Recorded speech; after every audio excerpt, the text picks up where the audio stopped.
यहोशू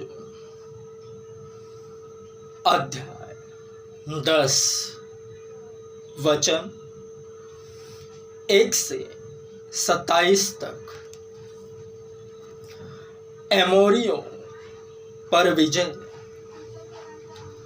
जब यरूशलेम के राजा अदोनी सेदेक ने सुना कि यहोशू ने ऐ को ले लिया और उसका सत्यानाश कर डाला है, और जैसा उसने यरीहो और उसके राजा से किया था वैसा ही ऐ और उसके राजा से भी किया है। और यह भी सुना कि गिबोन के निवासियों ने इज़राइलियों से मेल किया और उनके बीच रहने लगे हैं। तब वे बहुत डर गए, क्योंकि गिबोन बड़ा नगर वरण राजनगर के तुल्य और ऐसे बड़ा था, और उसके सब निवासी शूरवीर थे। इसलिए यरूशलेम के राजा अदोनी सेदेक ने हेब्रोन के राजा होहाम, यर्मुत के राजा पिराम, लाकीश के राजा यापी और एग्लोन के राजा दबीर के पास यह कहला भेजा, मेरे पास आकर मेरी सहायता करो और चलो हम गिबोन को मारें, क्योंकि उसने यहोशू और इज़राइलियों से मेल कर लिया है।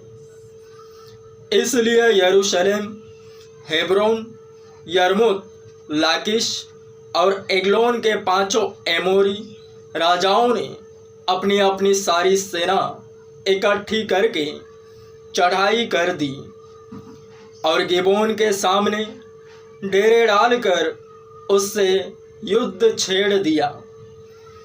तब गिबोन के निवासियों के गिलगाल की छावनी में यहोशू के पास यों कहला भेजा,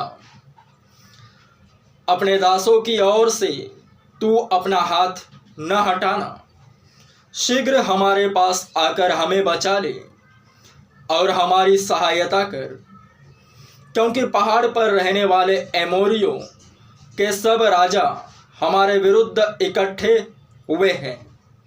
तब यहोशू सारे योद्धाओं और सब शूरवीरों को संग लेकर गिलगाल से चल पड़ा। और यहोवा ने यहोशू से कहा, उनसे मत डर, क्योंकि मैंने उनको तेरे हाथ में कर दिया है।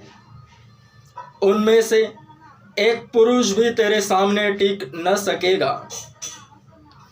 तब यहोशू रातों रात गिलगाल से जाकर एकाएक उन पर टूट पड़ा।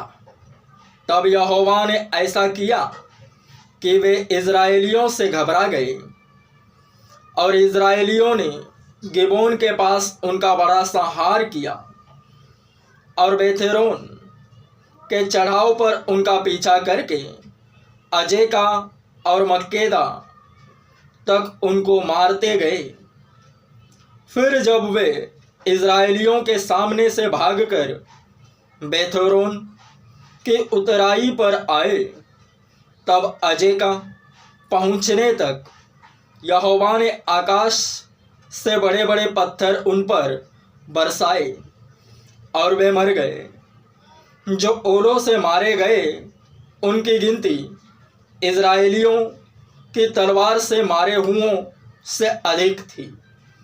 उस समय अर्थात जिस दिन यहोवा ने एमोरियों को इज़राइलियों के वश में कर दिया, उस दिन यहोशू ने यहोवा से इज़राइलियों के देखते इस प्रकार कहा, हे सूर्य तू गिबोन पर, और हे चंद्रमा तू अय्यालोन की तराई के ऊपर थमा रह।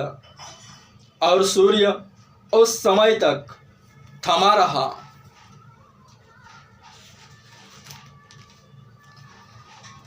और चंद्रमा उस समय तक ठहरा रहा, जब तक उस जाति के लोगों ने अपने शत्रुओं से बदला न लिया। क्या यह बात याशार नामक पुस्तक में नहीं लिखी है कि सूर्य आकाश मंडल के बीचों बीच ठहरा रहा और लगभग 4 पहर तक न डूबा?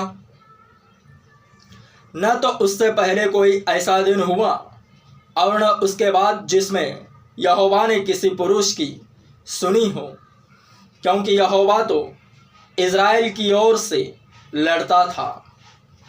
तब यहोशू सारे इज़राइलियों समेत गिलगाल की छावनी को लौट गया। एमोरियों के 5 राजाओं का बंदी बनाया जाना। वे 5 राजा भागकर मक्केदा के पास की गुफा में जा छिपे। तब यहोशू को यह समाचार मिला, 5 राजा मक्केदा के पास की गुफा में छिपे हुए हमें मिले हैं। यहोशू ने कहा, गुफा के मुंह पर बड़े बड़े पत्थर लुढ़काकर उनकी देखभाल के लिए मनुष्यों को उसके पास बैठा दो, परंतु तुम मत ठहरो। अपने शत्रुओं का पीछा करके उनमें से जो पिछड़ गए हैं उनको मार डालो। उन्हें अपने अपने नगर में प्रवेश करने का अवसर न दो, क्योंकि तुम्हारे परमेश्वर यहोवा ने उनको तुम्हारे हाथ में कर दिया है। जब यहोशू और इज़राइली उनका संहार करके उन्हें नष्ट कर चुके और उनमें से जो बच गए थे वे अपने अपने गढ़ वाले नगर में घुस गए, तब सब लोग मक्केदा की छावनी को यहोशू के पास कुशल क्षेम से लौट आए और इज़राइलियों के विरुद्ध किसी ने जीभ तक न हिलाई। तब यहोशू ने आज्ञा दी, गुफा का मुंह खोलकर उन 5 राजाओं को मेरे पास निकाल ले आओ।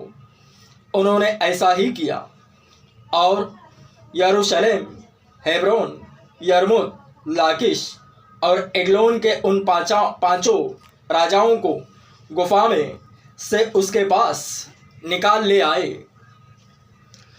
जब वे उन राजाओं को यहोशू के पास निकाल ले आए, तब यहोशू ने इज़राइल के सब पुरुषों को बुलाकर अपने साथ चलने वाले योद्धाओं के प्रधानों से कहा, निकट आकर अपने अपने पांव इन राजाओं की गर्दनों पर रखो।